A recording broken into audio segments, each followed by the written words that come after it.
Amém? Todos já estão aí com Lucas, capítulo de número 14, abertos. A partir do verso de número 16, nós leremos até o verso de número 24. Diz assim: Porém, ele lhes disse: Um certo homem fez uma grande ceia e convidou a muitos. E à hora da ceia mandou o seu servo dizer aos convidados: Vinde, já está tudo preparado. E todos a um começaram a escusar-se. Disse-lhe o primeiro: Comprei um campo e importa vê-lo. Rogo-te que me hajas por escusado. E outro disse: Comprei 5 juntas de boi e vou experimentá-los. Rogo-te que me hajas por escusado. E outro disse: Casei e, portanto, não posso ir. E voltando àqueles servos, anunciou estas coisas ao seu senhor. Então o pai de família, indignado, disse ao seu servo: Sai depressa, vai pelas ruas e bairros da cidade e traz aqui os pobres, os aleijados, os mancos e os cegos. E disse o servo: Senhor, feito está como mandastes, e ainda há lugar. E disse o Senhor ao servo: Sai pelos caminhos e valados, e força-os a entrar, para que a minha casa se encha. Porque eu vos digo que nenhum daqueles homens que foram convidados provará a minha ceia. Amém? Desculpas justificáveis que não justificam ou que não se justificam diante do santo convite. Esse é o tema na nossa reflexão. Desculpas justificáveis que não se justificam diante do santo convite. Amém? É sobre isso que nós vamos falar, com base no texto do grande banquete de Lucas, capítulo 14, de 6 a 24. Vamos ter uma palavra de oração. Senhor, eu louvo o teu nome por a oportunidade que o Senhor nos concede de, nesse lugar, abrir a tua palavra, ler o texto bíblico e explicar, ó Deus, a tua palavra para a tua igreja nesse lugar. E em explicando tua palavra, retirarmos, ó Deus, dela princípios, ensinos que confrontem a dinâmica da nossa história, da nossa vida nos dias de hoje, e que permitam, Senhor, que a Tua palavra fale novamente aos corações daqueles que hoje a leem, daqueles que hoje, Senhor, têm acesso a essa mensagem novamente. Assim, ó Deus, como nos dias passados, assim como no dia, Senhor, na hora que esses eventos aconteceram e posteriormente escritos, ensinaram, edificaram vidas ao longo da história, que hoje também, Senhor, Tua palavra edifique-nos, ó Deus, em Cristo Jesus, faça-nos entender, ó Deus, a Tua vontade para nossas vidas e o que desejas, ó Pai, que cumpramos aquilo que desejas, Senhor, que sejamos aquilo que desejas, ó Deus, que vivenciemos, ó Deus, nessa vida, nesse tempo. Molda-nos de acordo, ó Deus, com a Tua santa vontade. Em Cristo Jesus é o que nós te pedimos. Amém. Amém, queridos? Para entendermos essa parábola, essa é uma parábola, a parábola da grande ceia. Para que a gente possa entender essa parábola, nós precisamos relembrar aqui o que nós já havíamos estudado anteriormente dentro do capítulo 14 de Lucas. Ou seja, onde é que essa parábola ela está inserida? Essa parábola ela está inserida naquele evento que ocorreu quando, num dia de sábado, um fariseu chamou Jesus para estar junto dele e outros convidados num banquete, numa festa, numa celebração de refeição, num dia de sábado.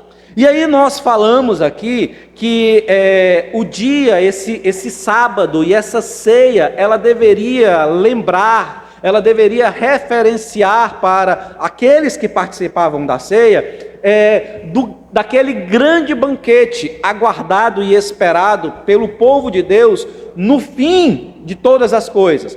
aquele banquete que está descrito lá no livro de Isaías, capítulo de número 25, verso de número 6 a 9, que o Senhor, Isaías fala que o Senhor virá, porá os seus pés sobre o monte e ajuntará seu povo, seus santos, e fará um grande banquete com eles. Então, os sábados, que eram os dias de descanso para a adoração do Senhor, nesse dia de descanso e de adoração ao Senhor, os judeus eles faziam refeições em família ou convidando seus amigos mais próximos para que naquela refeição eles pudessem celebrar o nome do Senhor e que eles pudessem relembrar ou ter fixado no seu coração ou reforçar a esperança daquele banquete esperado nos últimos dias, ok? Então, o ambiente aonde a parábola da grande ceia acontece é esse.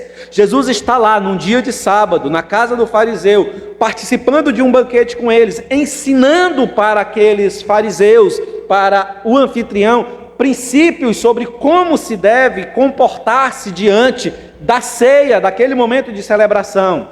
Nós falamos aqui que o sábado e a comunhão, a mesa, elas deveriam conduzir o povo de Deus para um pequeno vislumbre. Aquele ato, aquela festa, aquela ceia num dia de sábado, era um vislumbre, era como se Deus estivesse promovendo para os judeus um gostinho, um vislumbre daquelas coisas que eles iriam experimentar na eternidade.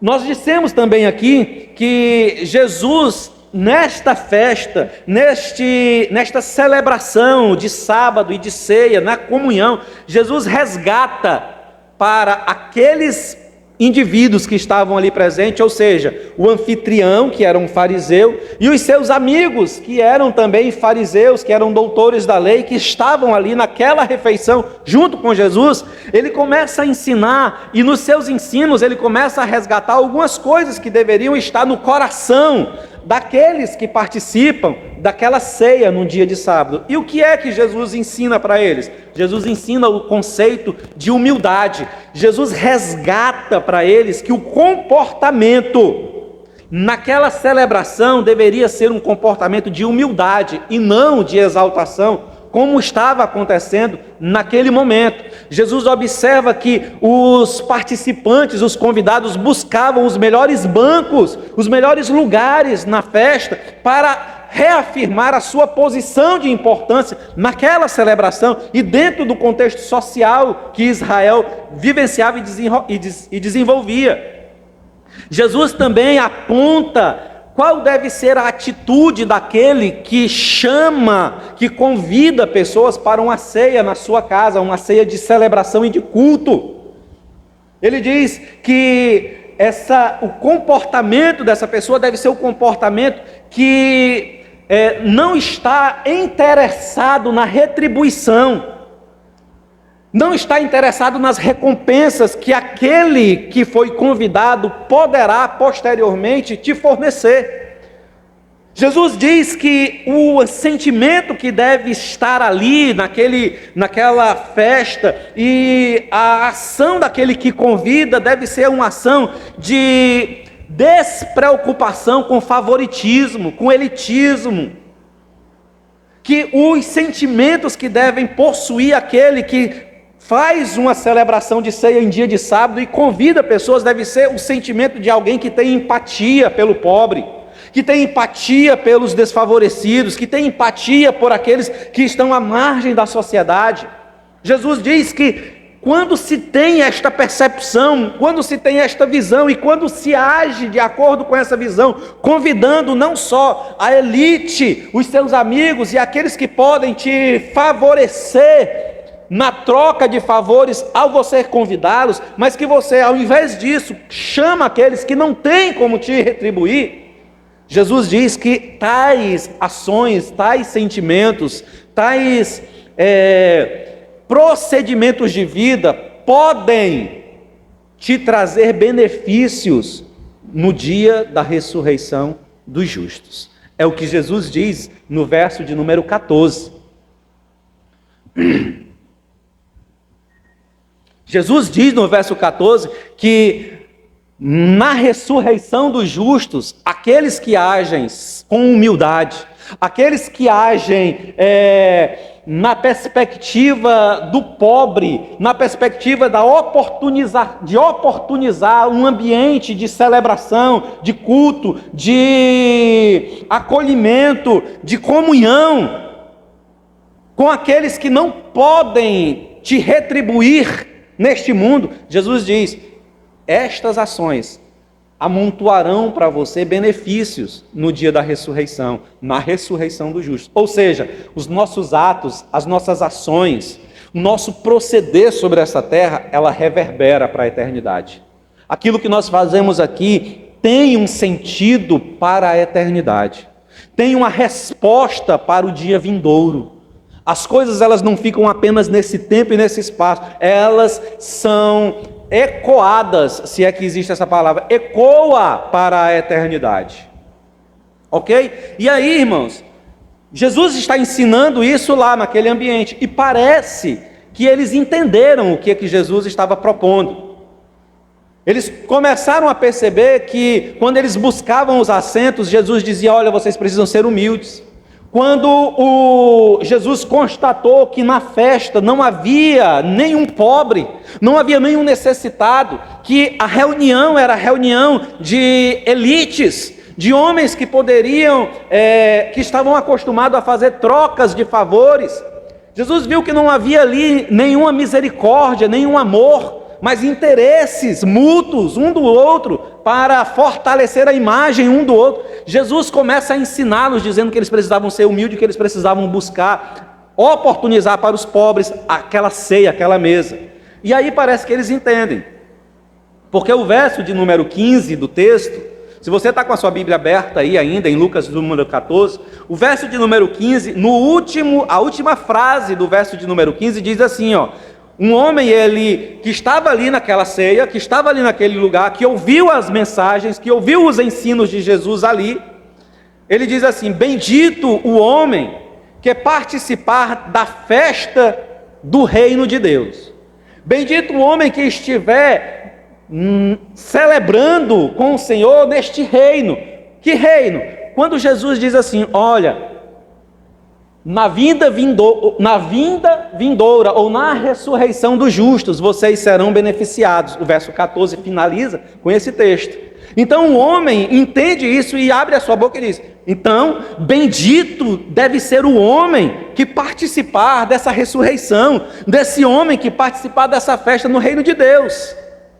E é aí, irmãos, que Jesus desloca a conversa do mundo transitório, da vida comum cotidiana deste tempo, para as coisas excelentes da eternidade. Porque é essa frase que abre a oportunidade para Jesus falar do grande banquete, que faz referências a este ambiente que o Senhor nosso Deus, o grande anfitrião, nos oportuniza, nos convida, nos abre a oportunidade de nos achegarmos até a sua santa mesa e participarmos com Ele da comunhão, do partir do pão, de uma vivência no seu santo banquete, de um lugar em seu santo banquete. Agora, antes de nós falarmos especificamente sobre a parábola do banquete, preste atenção, está lá, Jesus está acontecendo o evento, Jesus está ensinando, e agora se abriu a oportunidade para Jesus falar sobre o reino, e aí Jesus vai falar sobre o reino. Ele conta o que? Ele conta a parábola do grande banquete. Só que antes da gente contar a parábola do banquete e trabalhar, eu preciso dar duas informações para vocês. Que informações são essas? São informações pertinentes à conduta nos dias de Jesus sobre o convite que se fazia para uma reunião social. Então, se existia um evento social, alguém ia convidar uma pessoa para um evento, existia um trâmite para aquelas coisas acontecerem. E qual era esse trâmite? Primeiro era o seguinte: primeiro, aquela pessoa que seria o anfitrião, ele inicialmente, ele se informava se aquele que haveria de ser convidado, ele estaria disponível ou se interessaria em participar do seu banquete. Então a primeira coisa que ele fazia era tomar informações se a pessoa com quem ele estava planejando chamar para o seu banquete, se ela tinha interesse, se ela tinha disponibilidade e se ela não iria recusar o seu convite. Por quê? Porque era extremamente antissocial rejeitar um convite. Havia uma compreensão de evitar o constrangimento mútuo entre o anfitrião que convidava e aquele que era convidado. Então, antes de fazer o convite, a pessoa se informava se ela poderia estar presente, se ela tinha interesse de fazer parte daquele banquete. E depois, o convite era feito em 2 etapas. O primeiro, o anfitrião se certificava, né, se a pessoa tinha o interesse de estar, e depois, no dia da festa, se aquela pessoa tivesse dado um sinal que tinha interesse de estar na festa, então, no dia da festa, o anfitrião enviava o seu servo para convidar a pessoa novamente e dizer: olha, a festa vai acontecer tal hora, já está tudo pronto, e a pessoa iria para lá, ok? Isso é o que está descrito no verso 16. Olha aí como é que está, bote seus olhos no verso 16. Veja aí como esse convite ele é feito em 2 etapas. Diz assim, ó: porém ele lhes disse: um certo homem fez uma grande ceia. Primeiro, o homem fez uma ceia, ok? Ele estava idealizando fazer a ceia. E aí diz: e convidou a muitos. Então ele distribui os seus convites para aqueles que anteriormente ele já havia se precavido que estas pessoas iriam receber o seu convite. Elas estariam dispostas, disponíveis para o seu banquete. E aí o texto diz: e a hora da ceia, ele fez o convite, as pessoas acendiram que sim, e aí na hora da ceia ele manda os convidados chamar as pessoas. Ora, irmãos, preste atenção. Para se fazer um banquete naquele período, precisava-se de tempo, de dias, para organizar toda a festa. Então ele enviava o convite, tinha a convicção e a certeza que os seus convidados viriam para a festa, então ele começava a organizar a festa. E no dia da festa ele mandava o servo buscar o homem para participar da festa. Ok? Deu para entender isso? E ele fazia esse processo por quê? Porque era extremamente antissocial, era extremamente constrangedor naquela sociedade alguém ser convidado para uma festa e não comparecer a essa festa. Era uma desonra, tanto para quem não apareceu, como para quem convidou. O anfitrião era desonrado, e aquele que convidou mostrava o seu caráter de desonra, por não assumir a sua palavra e o seu compromisso com aquele que lhe convidou. Deu para entender, irmãos? Então, esse é o contexto da parábola. Esse é o contexto da relação social que aquele povo vivia quando se chamava para um banquete. Agora, possuindo essas informações, nós vamos buscar aqui tirar alguns ensinos, algumas ideias para a nossa vida e que a gente possa aprender. A primeira coisa que nós precisamos ter em mente aqui, irmãos, é que essa parábola ela é descrita dentro de um contexto que é o contexto que nós já acabamos de falar, ou seja, é uma festividade num dia de sábado, na presença de convidados, e esses convidados, eles não se recusaram àquele banquete. Presta atenção, Jesus está na casa do fariseu. Eles estão comemorando uma ceia num dia de sábado. E lá nessa ceia, num dia de sábado, tem o anfitrião, tem Jesus e tem vários outros convidados. Esses outros convidados, eles também receberam o convite, eles também foram chamados e eles vieram. Então eles estão ali ouvindo Jesus falar que alguém fez uma festa, eles estão se identificando. O anfitrião se identificou, sim ou não? Porque o anfitrião estava produzindo a festa. Os convidados também se identificaram. Por quê? Porque eles estavam na festa. E eles perceberam a indignidade daqueles que rejeitaram o convite daquele anfitrião na grande ceia. Por quê? Porque os fariseus que estavam nessa ceia com Jesus, eles compareceram à ceia. Eles honraram o anfitrião, seu amigo fariseu, que havia lhe chamado para a ceia. Então, o que eu quero dizer, irmãos, é que nós podemos dizer que essa parábola, ela estava contextualizada tanto com a vida social, como com a vida religiosa daqueles convidados. Eles tinham a exata consciência, noção do que é que Jesus estava falando. Eles estavam participando de uma ceia e Jesus estava falando de uma ceia. Eles estavam lá honrando o seu convidado e Jesus estava falando de homens convidados para uma ceia que desonraram o seu anfitrião. Aquelas informações eram muito claras para aquelas pessoas que estavam ali. Então, irmãos, sendo assim, nós podemos afirmar que os ouvintes, eles compreenderam perfeitamente o que Jesus estava propondo. Não havia equívocos, não havia quem ficasse em dúvida sobre o que Jesus estava promovendo ali. Em segundo lugar, é preciso observar que existe, a respeito dessa passagem, um grupo de pessoas que são repetidas, que são novamente apresentadas no desenvolvimento da parábola. Observe, você está com a sua Bíblia aberta, no verso de número 13, diz assim, Jesus ensinando para o anfitrião, aquele fariseu que o convidou para uma festa. Jesus diz assim, mas quando fizerdes convites para a tua festa, para a tua ceia num dia de sábado, chama os pobres. Olha a sequência, chama os pobres, os aleijados, os mancos e os cegos.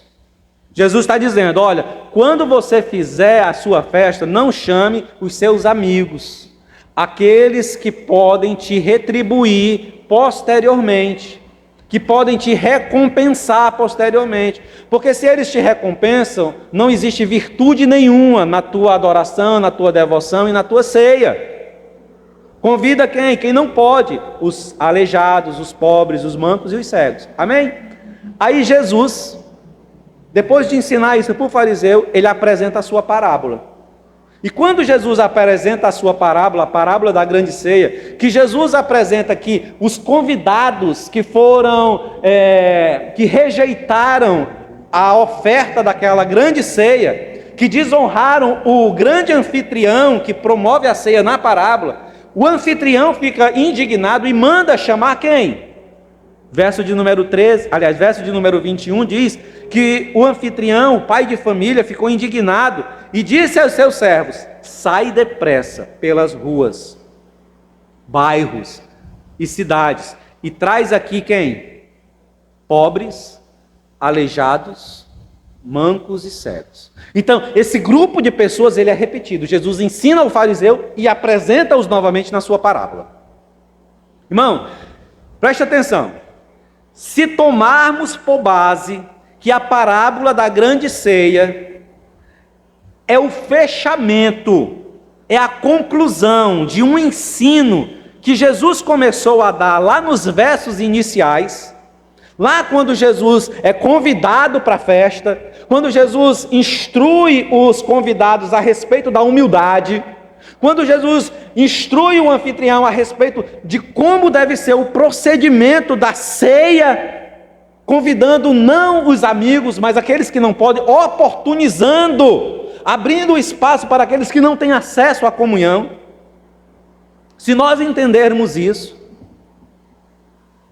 se nós entendermos que essa parábola também é uma representação do grande banquete e de como o santo e eterno anfitrião, o nosso Deus, deseja ver a sua casa, o seu reino, cheio, repleto de convidados, festejando e desfrutando da sua casa e dos seus bens, da sua comida, como está descrito nos versos 22 e 23, Jesus manda buscar as pessoas que estão nas ruas e nas praças.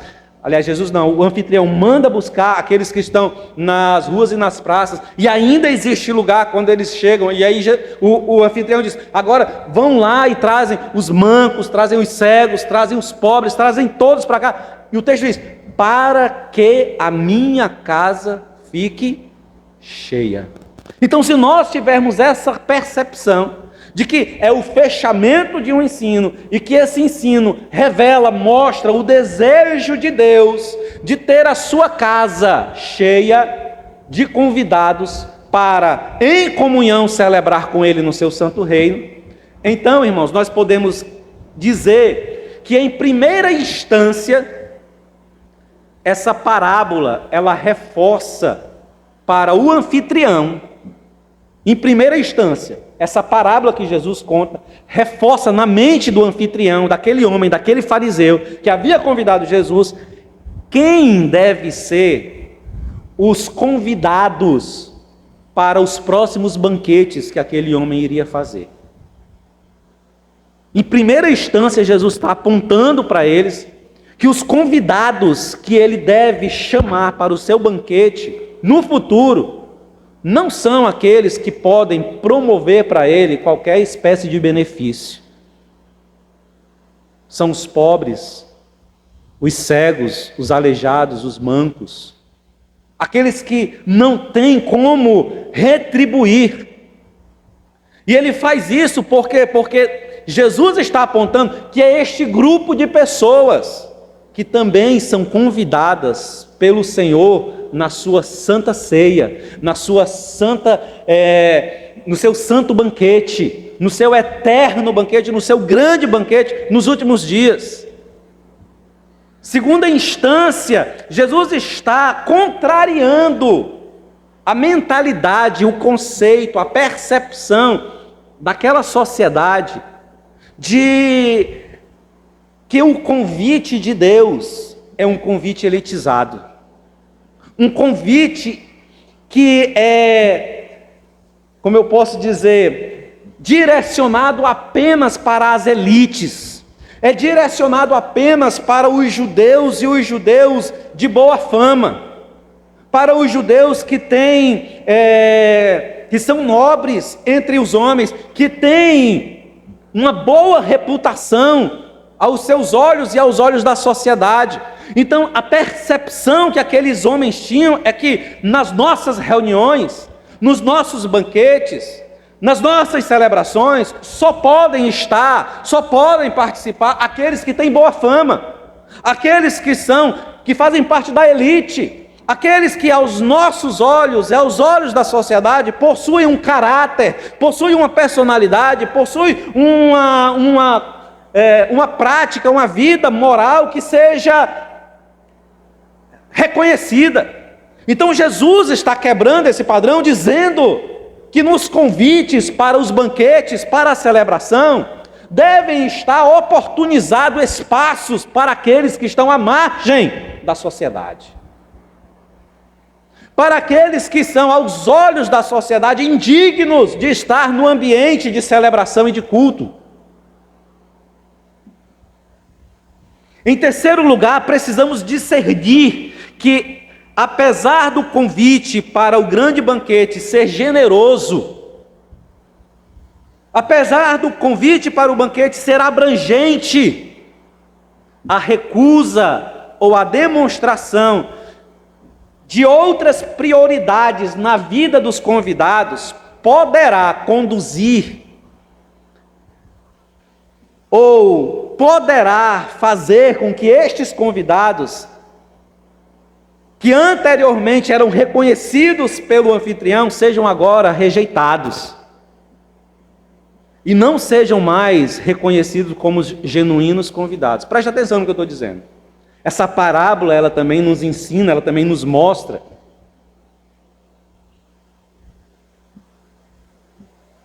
que quando os meus interesses, quando as coisas que me importam são mais importantes e mais caras do que o convite para participar do reino do Senhor, do reino de Deus, o convite para participar da mesa, do banquete do Senhor, quando isso aqui na minha vida tem prioridade ao lugar do convite do Senhor, então essa minha postura me faz reprovável diante do anfitrião.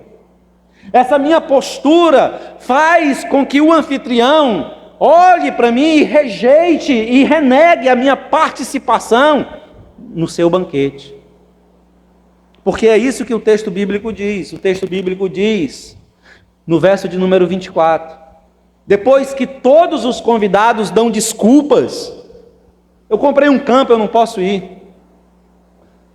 Eu comprei uma junta de bois, eu não posso ir. Eu me casei, eu não posso ir.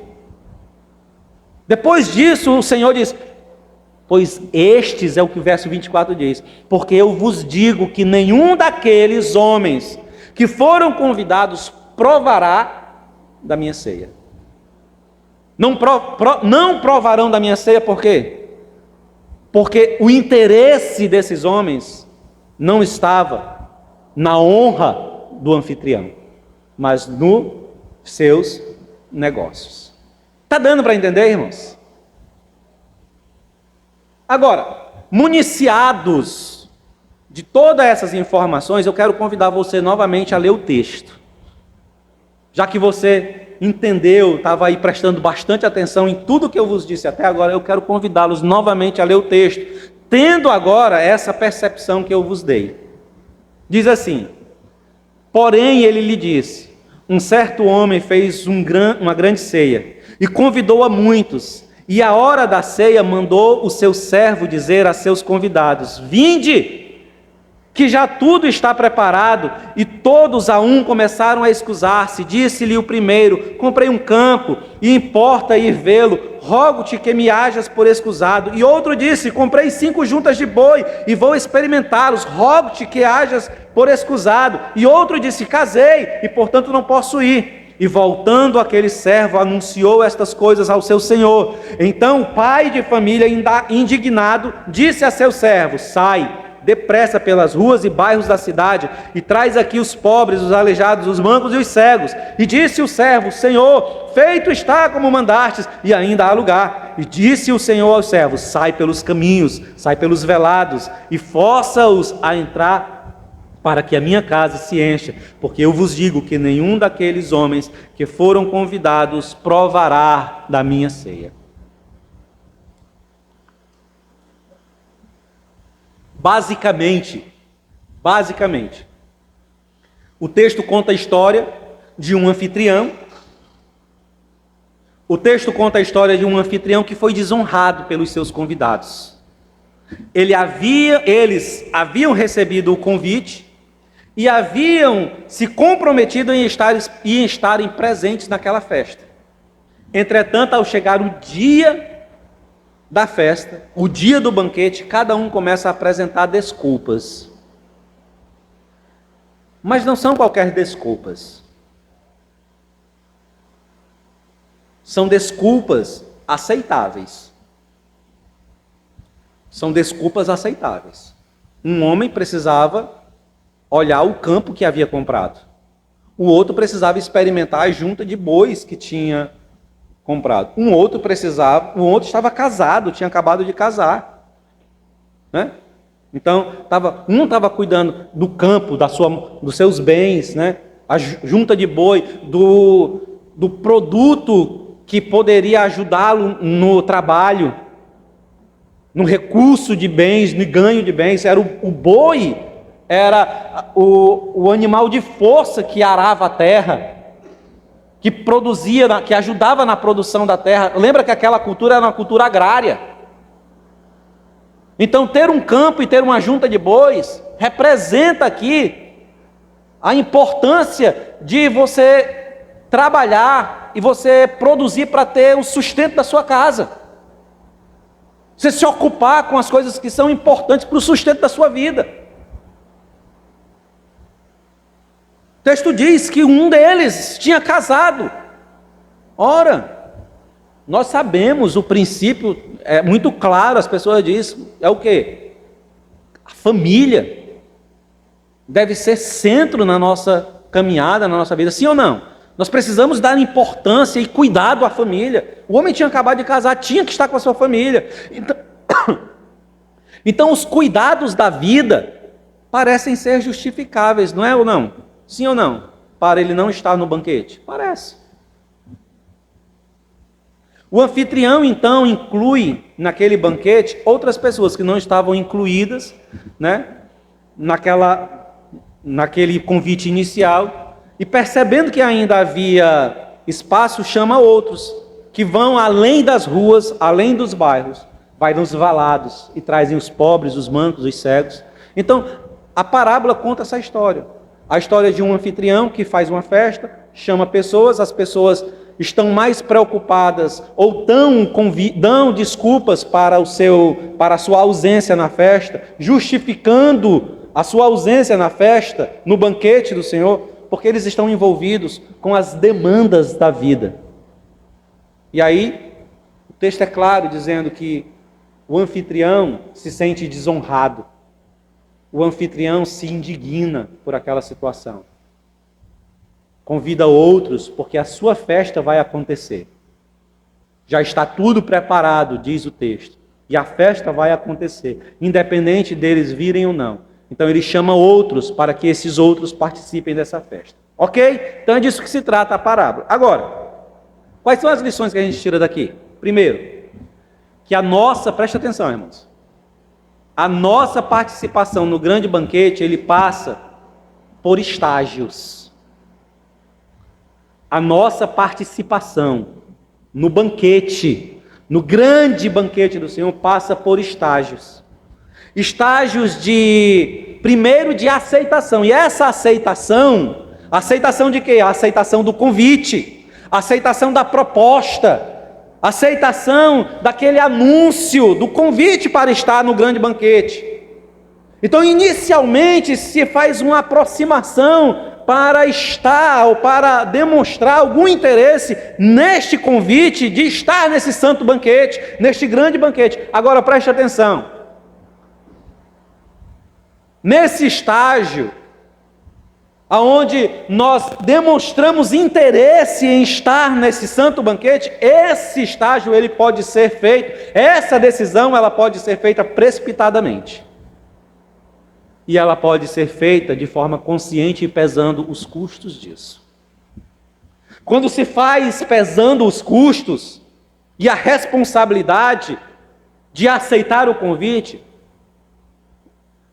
se cumpre no dia da exigência de sua presença no banquete, você vai estar lá.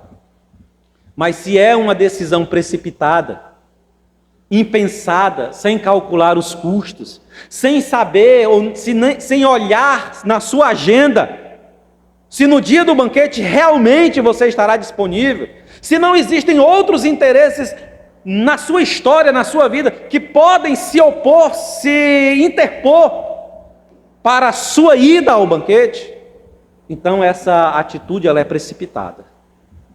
Irmãos,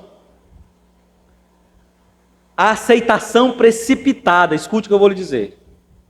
A aceitação, a aproximação, o assentimento precipitado em participar do grande banquete, em participar desse grande convite, pode fazer-nos desistirmos. Pode fazer com que, se ela é uma ação precipitada, se não foi ponderado, pesado, no dia do chamado para a participação da ceia, nós podemos desistir, porque existem outros interesses, porque estamos envolvidos com outras prioridades, e porque nós não pesamos, não pensamos, não refletimos, não ponderamos corretamente se poderíamos ou não, se deveríamos ou não se conseguiríamos ou não estar presente no banquete. Então, antes de tomar a decisão, pondere, pense. Porque negar ao convite e ao primeiro assentimento para participar da ceia é desonrar o anfitrião. E o texto bíblico diz que o anfitrião ficou indignado com aqueles primeiros convidados.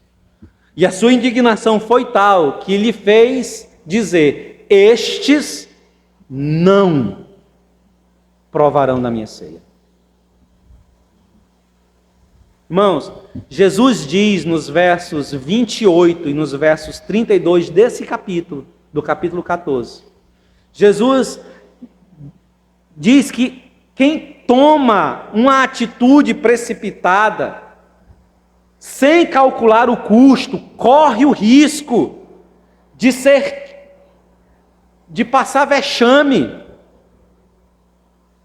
O Senhor diz: olha, quem é aquele que pensa em construir uma torre e não senta primeiro para calcular se com o dinheiro que possui pode chegar ao final da construção?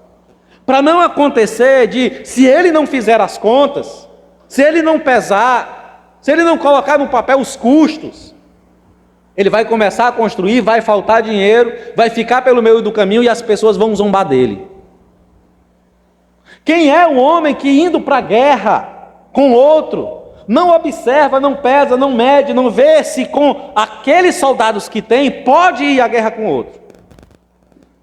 Se ele perceber que não pode, a sua ação é o quê? Fazer paz com aquele que vem.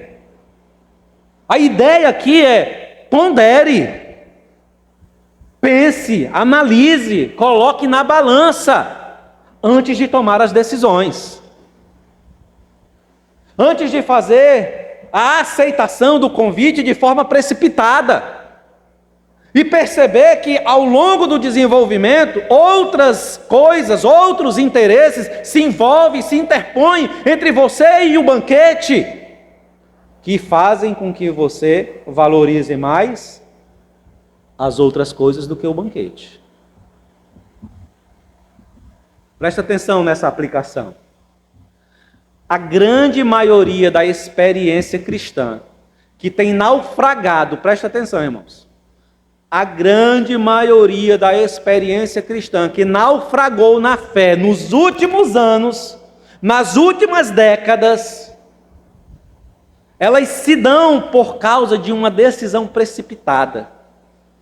Elas se dão por causa de uma decisão incalculada, de uma decisão superficial, feita às vezes baseada no emocionalismo, feita às vezes baseada na conveniência, naquela conveniência social. Não, eu vou aceitar porque todo mundo está aceitando e eu me sinto constrangido aqui nesse lugar, então eu tomo a decisão constrangido. Mas ao longo do caminho, o desenvolvimento da vida, se percebe que outros interesses são mais importantes. Elegemos outros interesses mais importantes do que aquele convite. E aí se naufraga na fé. Abandona-se a fé. Abandona-se a comunhão. Preste atenção, irmãos. A parábola fala de um ambiente de celebração e de comunhão. De uma festa onde existe um anfitrião e existe convidados juntos, celebrando, participando da festa.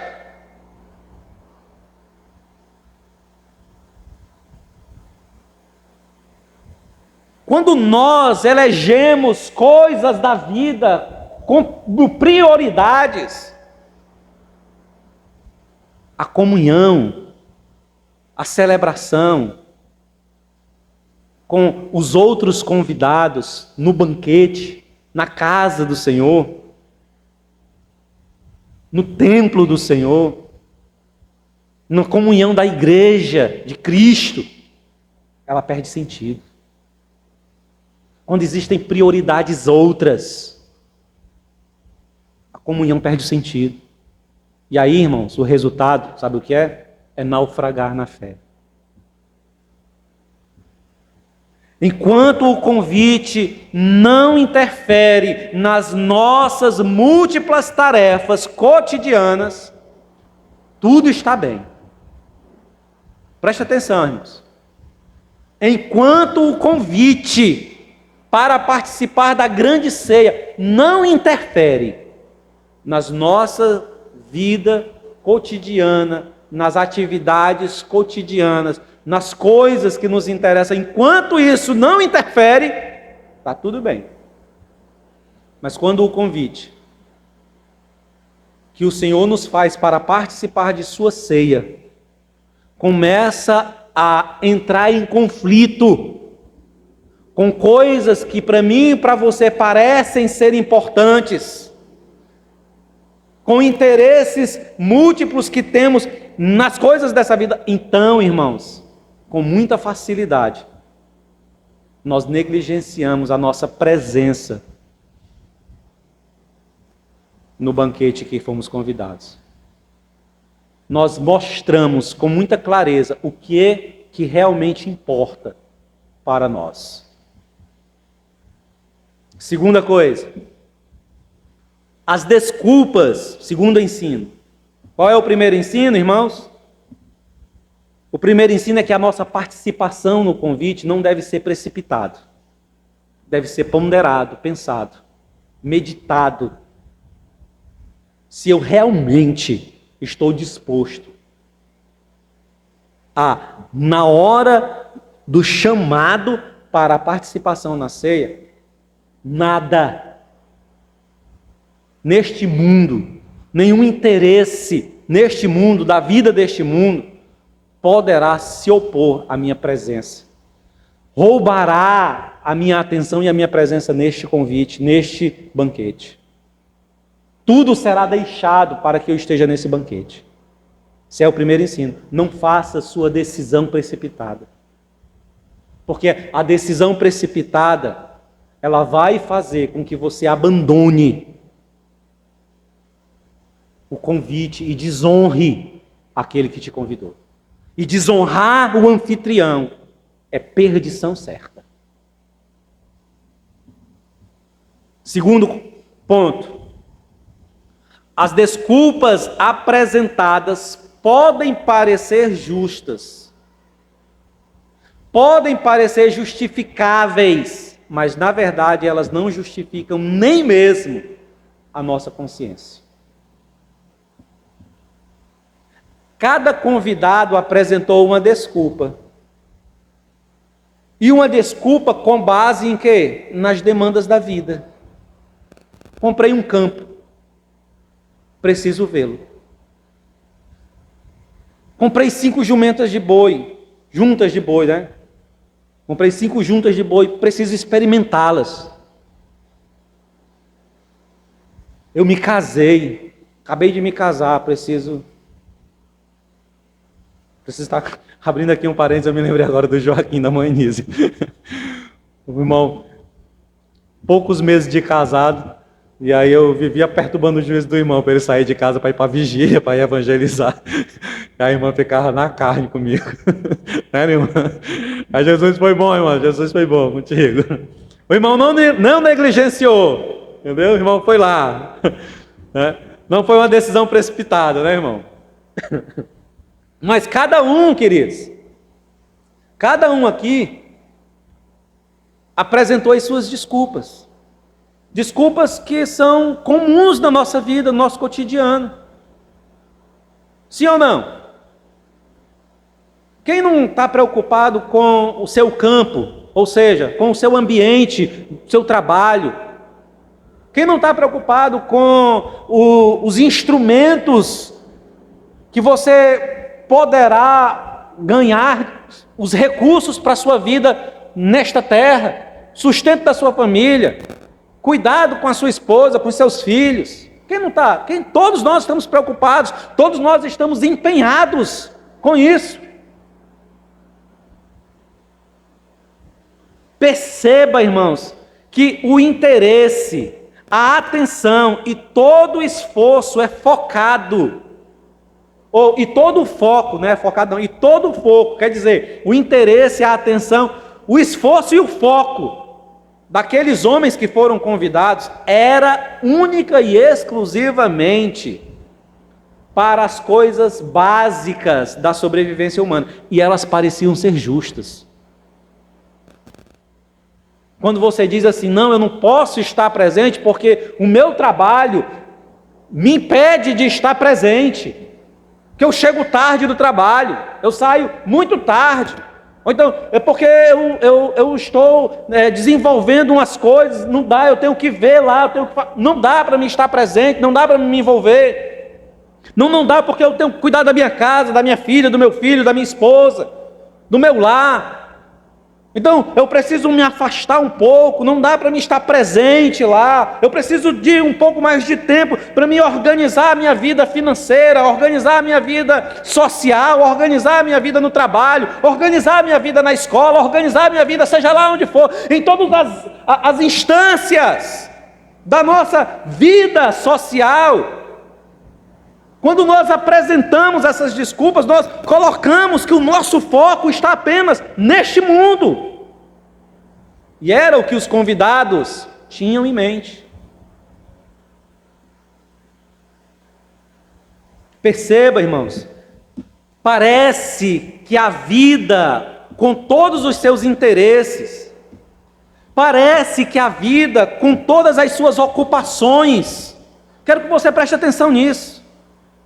Parece que a vida cotidiana, o nosso trabalho, a nossa vida familiar, as nossas demandas, essa vida vivida nesse contexto de mundo em que nós vivemos, onde nós precisamos trabalhar, onde nós precisamos estudar, onde nós precisamos correr atrás para poder sobreviver, ter responsabilidade, cuidar da família. Parece que todas essas coisas, elas se opõem aos interesses das coisas eternas.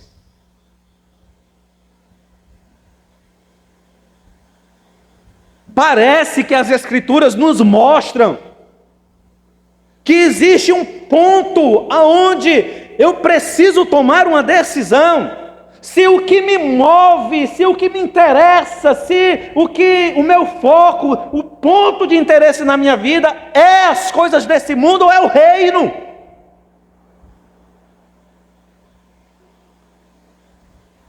Quando Jesus chama seus discípulos, pelo menos Pedro, Tiago, João, André e Mateus, estavam trabalhando,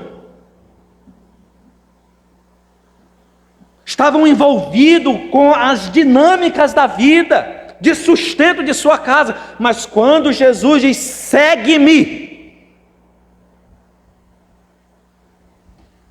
eles tiveram que ponderar o que é que realmente importava na vida deles. Era aquela cooperativa de pesca? Ou era seguir Jesus?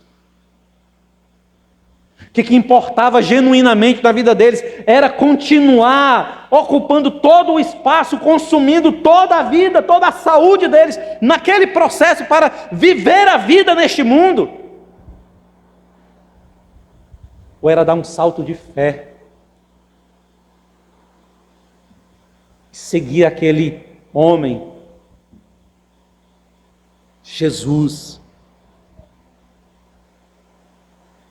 Eles tiveram que tomar uma posição. Quando Deus institui o sábado como um dia de descanso, preste atenção, irmãos, isso aqui. O dia de sábado, na lei, ele é instituído, ele é colocado como uma lei para que o homem pare um dia na semana. Para que o homem saia daquela rotina, aquela correria, aquela busca desenfreada, aquele trabalho contínuo, constante, focado nesse mundo. Ele pare. e ele perceba que o importante é a adoração e o louvor do nome do Senhor. O sábado, Deus estabelece porque ele sabia que se ele não colocasse isso como uma lei, os homens não parariam, não se lembrariam do seu Criador. Envolveriam-se extremamente com as suas atividades mundanas, corriqueiras, se ocupariam apenas com a vida neste mundo e não se lembrariam nunca do eterno.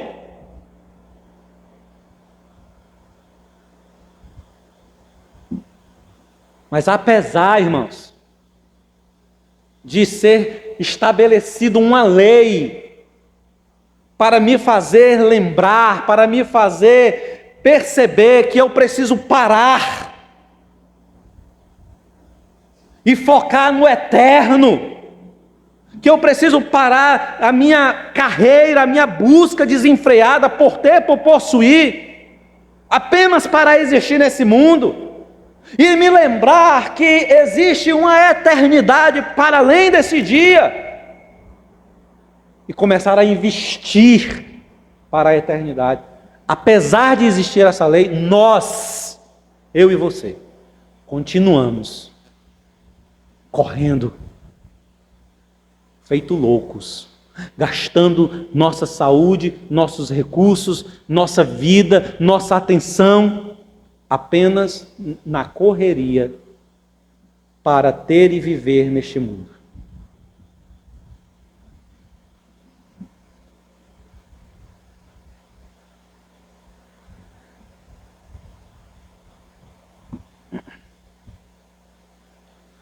Jesus apresentou, irmãos, o ensino antagônico, contrário, entre os interesses da vida e do reino, diversas vezes nas Escrituras. Jesus sempre estava fazendo esse contraponto, mostrando para os seus discípulos que as coisas do mundo, elas se interpõem, elas se colocam como obstáculos para as coisas eternas. Que nós precisamos aprender a desfocar daquilo que é o interesse desse mundo e almejar aquilo que é eterno. Se você ler Mateus capítulo de número 6, Sermão do Monte, os versos de número 25 e até o verso de número 34, é Jesus ensinando os seus discípulos sobre não focarem nas coisas dessa terra, a não estarem ansiosos pelo que irão vestir, pelo que irão comer, como irão sobreviver sobre esse chão, a não se ocuparem excessivamente com o dia de amanhã. É o conselho do Senhor e dizer: busque o reino dos céus, busque a sua justiça, e essas coisas, as coisas necessárias para o bem viver no mundo, vos será dada, porque o vosso Pai sabe que necessitais dessas coisas. O reino tem que ser o foco, a eternidade tem que ser aquilo que está diante dos nossos olhos, não a vida neste mundo.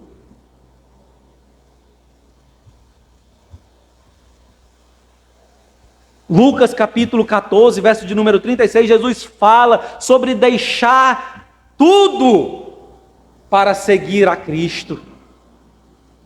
Jesus fala, irmãos, em Mateus capítulo 19, verso de número 29, sobre recompensas eternas para aquele que deixar pai, deixar mãe, deixar irmão, deixar irmã, deixar esposa, esposo, deixar casa, terras, deixar todas essas coisas para segui-lo. Jesus diz: se vocês deixarem todas essas coisas, esquecerem dessas coisas e focarem em me seguir, haverá abundância para vocês na vida vindoura.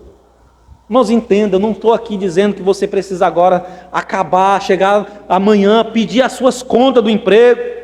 Não estou dizendo para você pegar agora e se despreocupar do sustento da sua casa, da sua esposa, de você se separar. Não, o Senhor disse que eu tenho que deixar mulher, tenho que deixar esposo, tenho que deixar meus filhos, tenho que abandonar todo mundo. Não é isso.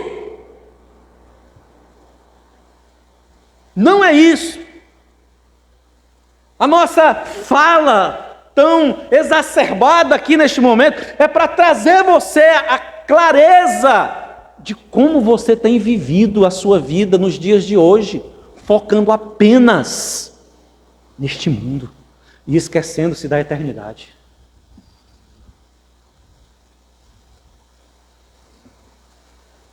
Em resumo, a vida e o envolvimento com os bens desta vida, desta terra, com seus valores. O envolvimento com isso exacerbado, focado, tem posto, irmãos, tem conduzido, tem nos levado a priorizar apenas essas coisas.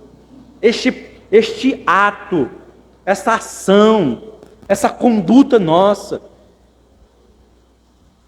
ela pode, irmãos, nos levar a uma grande decepção no dia do grande banquete. No dia do grande banquete.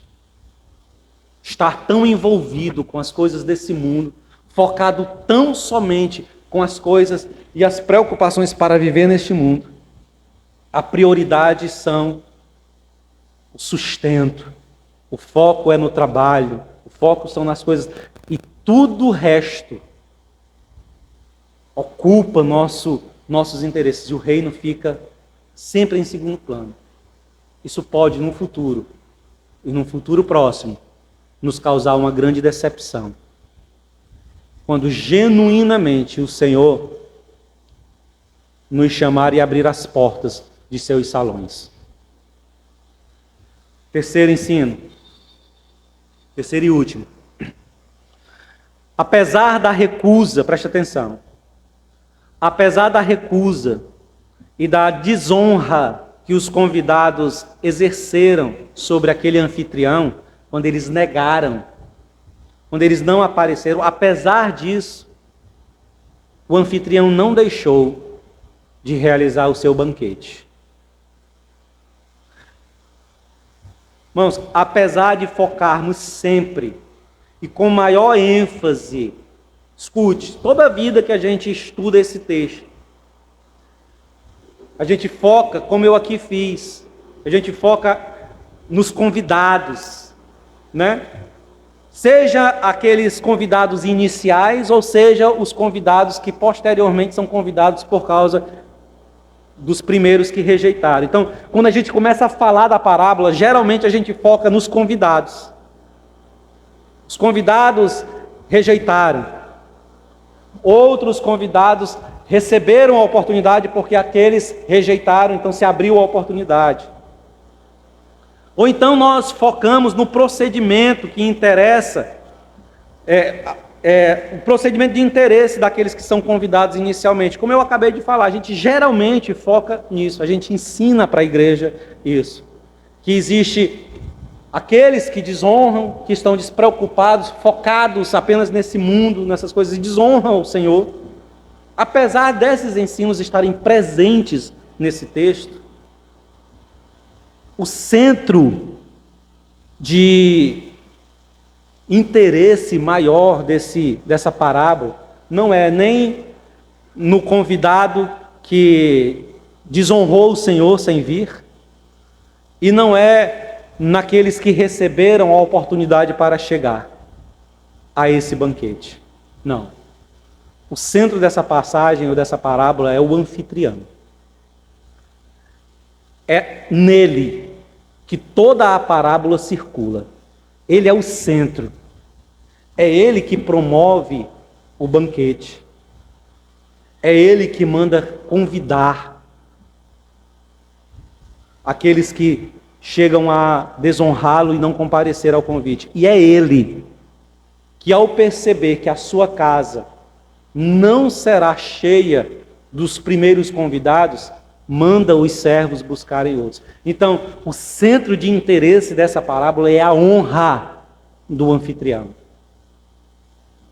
Agora, o que é que a gente aprende aqui com a ideia, com o foco, com a percepção, não nos convidados e nem nos interesses dos convidados, mas quando nós olhamos para o anfitrião, para esse homem, para esse que abre as suas portas, que promove um grande banquete e chama pessoas para participar de sua festa, de sua casa, para encher a sua... O que a gente aprende com ele? Primeiro, e aqui bem rapidinho, primeira coisa que a gente aprende que ele tem disponibilizado um convite amoroso para celebrarmos junto dele a comunhão. Preste atenção, irmãos. Esse anfitrião, que é o nosso Deus, ele disponibiliza convites. E para que esse convite? Esse convite é para que nós sentemos à sua mesa. Esse convite é para que nós adentremos nas portas de sua santa casa. Esse convite é para que eu e você estejamos à mesa celebrando com ele. Irmãos, isso é tão importante, porque ele é um Deus santo e nós somos homens e mulheres indignos e pecadores, marcados pela contradição do pecado, pela indignidade de estarmos diante da mesa do Senhor. As Escrituras dizem que o meu e o seu pecado causa separação entre nós e o nosso Deus. Mas apesar de estarmos distantes e separados do Senhor, ele está distribuindo convites e oportunizando aqueles que vivem separados e distantes de sua presença a se aproximarem dele e terem o acesso a desfrutarem novamente de comunhão com ele. O acesso ao Senhor está aberto. A oportunidade para reconhecer-se pecador, a oportunidade para reconhecer-se como indigno e aceitar o convite e o comprometimento de participar de sua ceia está aberto, irmãos. E está aberto porque o santo anfitrião é bondoso, misericordioso, compassivo e longânimo. Segunda coisa que nós aprendemos com o anfitrião, que independente das recusas, independente da infidelidade de seus convidados, a celebração acontecerá no dia e na hora determinada por ele. O texto bíblico diz que ele envia convites e na hora da ceia ele manda chamar os convidados para participar. Irmãos, o Senhor tem nos convidado, tem distribuído convites a mim e a você. Mas entenda uma coisa: a sua rejeição ao convite, a sua resistência ao convite, não fará com que a festa não aconteça. Não fará com que a grande celebração do Senhor e a santa casa do Senhor esteja cheia. A sua recusa ao convite do Senhor só mostrará que você é que perdeu. Que no final das contas, ao invés de participar de uma mesa de comunhão, alegria, louvor e adoração, delícias e prazeres santos e eternos, você desfrutará de angústia, dor e sofrimento. Tormento por saber que teve a oportunidade de desfrutar dos bens e negligenciou pelos bens desse mundo, porque priorizou este mundo. Terceiro, Nós aprendemos sobre o caráter desse anfitrião, que em sua santa casa, em seu santo banquete, sempre existe espaço para incluir outros. Mesmo aqueles que, por causa da sua indignidade, por causa do reforço que colocaram sobre eles, de serem estes excluídos, separados, de serem estes indignos de minimamente fazerem parte da sociedade, eles estão sempre à margem da sociedade. Para estes, o convite é feito para que eles estejam também na mesa do Senhor, é oportunizado para eles. Irmãos, e esse texto é extraordinário, porque se você ler o texto, diz assim: força-os a entrar. Quando o Senhor já tem chamado os pobres, os mancos, os cegos, os aleijados para estar na sua ceia, e ainda há lugar, Ele diz: vai agora pelos valados, pelas estradas, fora dos ambientes, e força-os a entrar. E a palavra força-os a entrar aqui no original, irmãos, é toma-os pela mão, insiste com eles para que eles venham. E insiste por quê? Porque estes que estão tão longe, estes que estão tão marginalizados, estes que foram tão fixados sobre eles, a indignidade deles para participar de convites, nunca tiveram oportunidade, nunca foram convidados para nada na vida, sempre foram rejeitados, sempre foram invisíveis. Estes têm resistência, dificuldades de acreditar que existe oportunidade, que existe graça, favor e amor de Deus para eles. E essas coisas estão no coração destes, porque a maldade e a perversidade dos homens assim imprimiu sobre eles.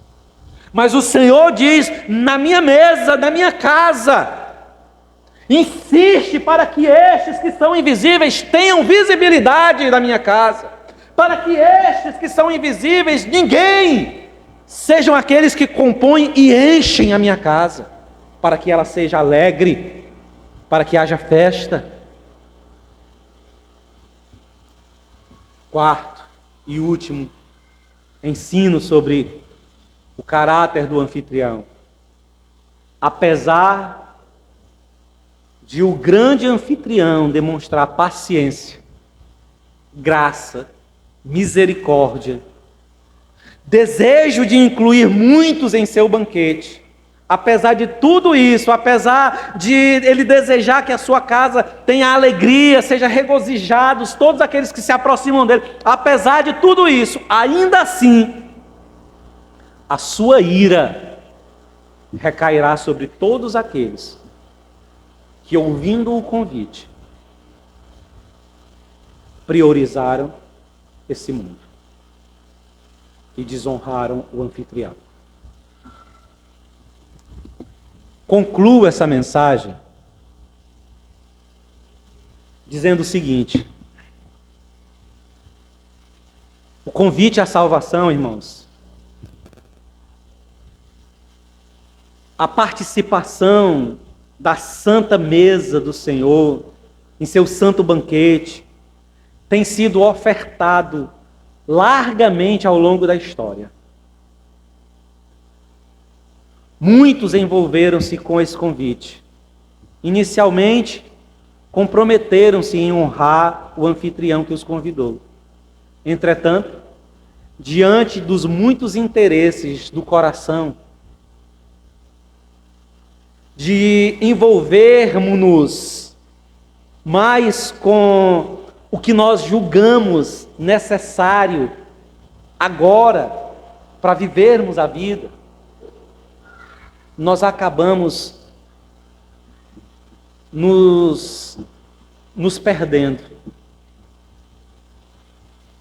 e negligenciando esse convite tão maravilhoso e gracioso, focando só nas coisas desse mundo. Nós Estamos trocando, preste atenção, irmãos. O convite é para você estar no banquete eterno, desfrutando das delícias da mesa do Senhor. Mas nós temos trocado essa santa refeição, essas delícias eternas, pelas bolotas desse mundo.